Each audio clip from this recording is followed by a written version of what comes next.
အားလုံးပဲမင်္ဂလာပါအဖျော်မာစာစီစဉ်ကနေပြီးတော့ပြန်လည်ကြိုဆိုလိုက်ပါတယ်ဒီနေ့အဖျော်မာစာစီစဉ်မှာဆိုလို့ရှိရင်ဘယ်ကိုရောက်နေလဲဘာတွေနဲ့ဖျော်မလဲဘယ်လိုပေါင်းဆက်ပြမလဲဘယ်လိုရတာရှိအောင်ထွက်လာမလဲဆိုတာကိုသိချင်ရင်အဆုံးထိလိုက်ကြည့်ပေးကြပါဦး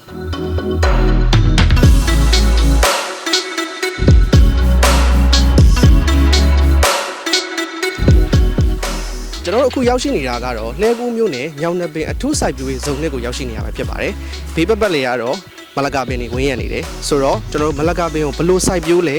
ဘယ်လိုမျိုးတင်သွင်းရောင်းချနေလဲပြီးတော့စင်မင်းနဲ့ဘယ်လိုဖြောဆက်မလဲလိုက်ကြည့်လိုက်အောင်ကိုကြီးမင်္ဂလာပါခင်ဗျမင်္ဂလာပါကိုဟုတ်ကျွန်တော်တို့အခုမလကာကင်းထဲမှာရောက်နေရဆိုတဲ့အခါကျတော့ကျွန်တော်မလကာသီးကိုဘယ်လိုမျိုးစပြီးတော့စိုက်ပျိုးရလဲဆိုတာလေးတစ်ချက်လောက်ပြပြပေးပါလားကိုမလကာသီးကိုစိုက်တယ်ဆိုရင်တော့စရွေးပထမအပင်ကနေပေါ့ဂိုင်းကူးပြီးတော့45ကြာလို့ယူရင်ဂိုင်းဖြတ်ပြီးလို့ ਨੇ ဒီအမြစ်ကလေးတွေရှင်းသားလာအောင်ပြုတ်လို့တဲ့ဥထက်ပြီးတော့နှစ်ပတ်လောက်ကြာလို့ရှိရင်တော့ကျွန်တော်စိုက်မဲ့နေအောင်ရွှေ့ပြီးစိုက်လို့ရပါခင်ဗျပြုတ်လို့တဲ့ကိုဘာလို့ထည့်ရလဲမသိဘူးပြုတ်လို့တဲ့မင်္ဂလာပင်ကဒီတိုင်းချစိုက်ပြောဆရာအမြစ်အားနေတဲ့ခါကျတော့ပြုတ်လို့တဲ့ထည့်တဲ့ခါကျတော့အမြစ်ကလေးတွေကိုအားကောင်းတော့အကျန်းတန်းခံတာပေါ့ဟုတ်ကဲ့အဓိကတော့အမြစ်အားကောင်းမှုအတွက်ပြုတ်လို့တဲ့ကိုထည့်တာပေါ့နော်ဆိုတော့ကျွန်တော်တို့ဒီအခုပေါ့ပြုတ်လို့တဲ့ကိုထည့်ပြီးတော့စိုက်ခင်းထဲမှာချစိုက်လိုက်ပြီဆိုလို့ရှိရင်သူ့ကိုပေါ့ဘလို့ရှင်းတန်းလာအောင်ပေါ့နော်ဘလို့ပြိုးထောင်ရလဲအဲ့လေးတစ်ချက်လောက်ပြပြပေးပါကိုကျွန်တော်ဒီအောက်မှာပေါ့နွားချီတို့ကြက်ချီတို့ခံပြီးတော့အပင်ချစိုက်ပြီးလို့ရှိရင်သူကတော့ရေတော့ကြိုက်တယ်ဗျရေကြိုက်တော့ရေကိုပုံမှန်လေးပေါ့အပင်ငယ်ဒီမှာတော့နည်းနည်းများလေးလောင်းပေးရတယ်ပေါ့နောက်ပိုင်းအပင်နည်းနည်းကြီးသွားတဲ့ခါကျတော့15ကြာတစ်ချိန်လောက်တော့ရေမောင်းပြီးရေသွင်းပြီးလို့ရတယ်ဗျဒါဆိုလို့ရှိရင်လေကိုကျွန်တော်မလကာပင်ကျွန်တော်ရှင်းတန်းလာအောင်ဘလို့ပြိုးထောင်ရလဲကိုကျွန်တော်ဒီမလကာပင်ကိုခုနကပြိုးလို့တဲ့ရနေကျွန်တော်ဒီအောက်ကိုမြေကြီးပေါ်ကိုချပြီးတော့ပေါ့စိုက်တဲ့အခါမှာကျွန်တော်ကြက်ချီနွားချီခံပြီးတော့ကျွန်တော်ချစိုက်တယ်ခင်ဗျပြီးလို့ရှိရင်သူ့ကိုရှင်းတန်းလာအောင်ရေသွင်းပေးရတယ်ရေလောင်းပေးရတယ်ပေါ့ရေလောင်းတဲ့စနစ်ကတော့ကိုအဆင်ပြေတဲ့စနစ်နဲ့သွားတာပေါ့ဟုတ်ကဲ့အဲ့လိုမျိုးပြီးလို့ရှိရင်ကျွန်တော်ဒါဟိုဟာပေါ့ပထမအပင်ငယ်စဉ်မှာတော့နည်းနည်းများတော့လောင်းပေးရတာပေါ့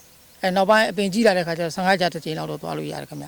အဲ့ဆိုကိုမိုးရင်းမှာရောရေလောင်းပေးဖို့လိုသေးလားမသိဘူးမိုးရင်းမှာကျွန်တော်ရေမလောင်းဘူးဗျဒီတဘာဝမိုးနဲ့ပဲအဆင်ပြေခင်ဗျโอเคအဲ့ဆိုလေကိုကျွန်တော်တို့ဒီရေတွေပါလောင်းပြီးွားလို့ရှင်တန်ပြီးတော့ကြီးထွားလာပြီဆိုလို့ရှိရင်သူကဘယ်လောက်အချိန်ကြာလို့ရှိရင်စသည်လဲကိုကျွန်တော်ဒီစားစိုက်ပြီးတော့ရေနဲ့ပါနဲ့အဆင်ပြေနဲ့သွားနိုင်တယ်ဆိုရင်6လလောက်ကနေစပြီးပြီးပါတယ်ခင်ဗျအဲ့ဆိုကိုတစ်နှစ်မှာဆိုရင်ဘယ်နှစ်သီးသီးလဲမသိဘူးကိုတစ်နှစ်မှာကျွန်တော်2သီးလောက်2သီးတယ်ခင်ဗျဘယ်ရာသီးဆိုလို့ရှိရင်သူစသည်ကြတယ်မသိဘူးအခုလိုမျိုးမိုးကြကစားတစ်ချိန်သီးတယ်ပေါ့ပြီးတော့ဆောင်းလေလောက်ကနေတစ်ချိန်သီးတယ်ခင်ဗျ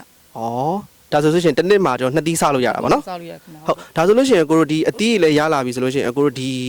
ကိုတို့ခြံထွက်တယ်ဒီအသီးတွေကိုကျွန်တော်ဘယ်လိုမျိုးရောင်းချလဲပေါ့နော်ဘယ်လိုမျိုးတင်ပို့လဲဘယ်လိုမျိုးရောင်းချလဲဟုတ်ကျွန်တော်လက်ရှိမှာတော့ထောက်ကျန်ဈေးကွက်ကိုကျွန်တော်တင်ပါတယ်ခင်ဗျ